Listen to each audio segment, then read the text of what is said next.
తెలుగు భాషా దినోత్సవ ప్రసంగం.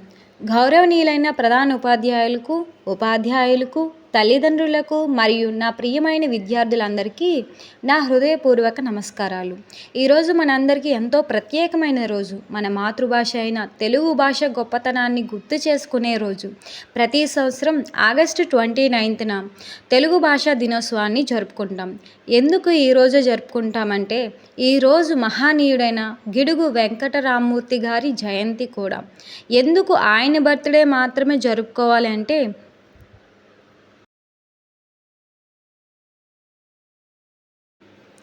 గిడుగు వెంకటరామమూర్తి గారు తెలుగు భాష అభివృద్ధికి ఎంతో కృషి చేసిన భాషా సంస్కర్త. ఆయన చేసిన మొదటి దానిలో వ్యావహారిక భాషను ప్రోత్సహించారు. ప్రజలు రోజువారీ జీవితంలో మాట్లాడే సులభమైన తెలుగును విద్యలో ఉపయోగించాలని కృషి చేశారు. ఎందుకు అంటే అప్పుడు అన్నీ కూడా గ్రాంథికాలు అన్నమాట. వ్యాకరణం అదంతా గట్టిగా ఉండడం వల్ల ఆ భాష ఎవ్వరికీ అర్థమయ్యేది కాదనమాట. చదివినా కూడా అర్థమయ్యేది కాదనమాట.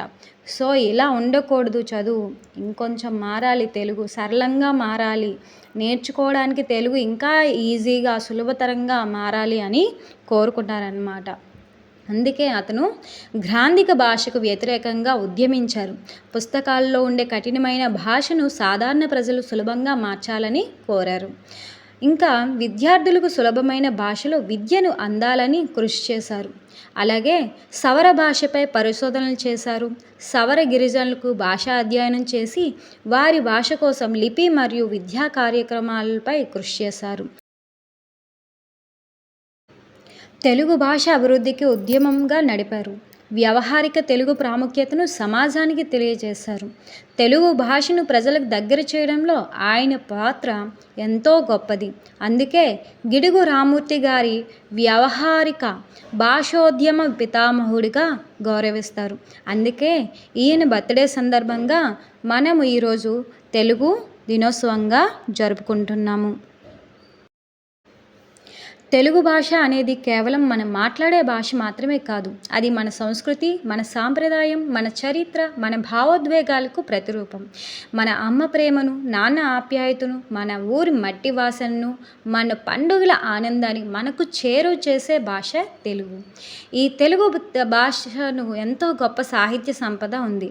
నన్నయ్య, తిక్కన్న, ఎర్రప్రగడ వంటి కవుల నుంచి శ్రీకృష్ణదేవరాయలు, వేమన, గురజాడ, అప్పారావు, శ్రీశ్రీ వంటి మహనీయుల వరకు ఎందరో తెలుగు భాషను సుసంపన్నం చేశారు. ఎన్నో రచనలు చేశారు. దేశ భాషలందు తెలుగు లెస్స అని తెలుగు భాష గొప్పతనాన్ని కొనియాడారు. కానీ ఇప్పుడు తెలుగు పరిస్థితి ఎలా ఉందనంటే విదేశీ భాషా మత్తులో తెలుగు మర్చిపోయే స్థితిలోకి ఉందన్నమాట. అంటే ఒక ఆప్షనల్ లాంగ్వేజ్ కింద దీన్ని ఒక భాషగా ఎంచుకుంటున్నారు. మార్కుల కోసం మాత్రమే చదువుతున్నారు. కానీ మన మాతృభాష అంటే మన నాడి, అది మన హృదయం అనే విషయాన్ని మర్చిపోతున్నారు.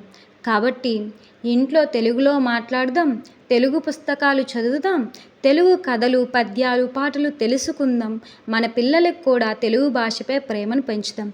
ఎందుకంటే మా పాపకి తెలుగు రాదండి అని చాలా గట్టిగా హ్యాపీగా చెప్తారు. చాలామంది సంతోషంగా చెప్తారు.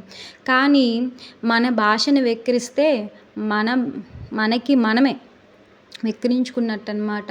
కాబట్టి తెలుగుని కాపాడుదాం. మన భాషను కాపాడడం అంటే మన సంస్కృతిని కాపాడడం. భాషను గౌరవించడం అంటే మన మూలాల్ని గౌరవించడం. ఈ విషయం మనం అందరం గుర్తుపెట్టుకొని మన తెలుగు భాషను మనమే గౌరవించాలి. మన తెలుగులో మాట్లాడడానికి గర్వపడాలి.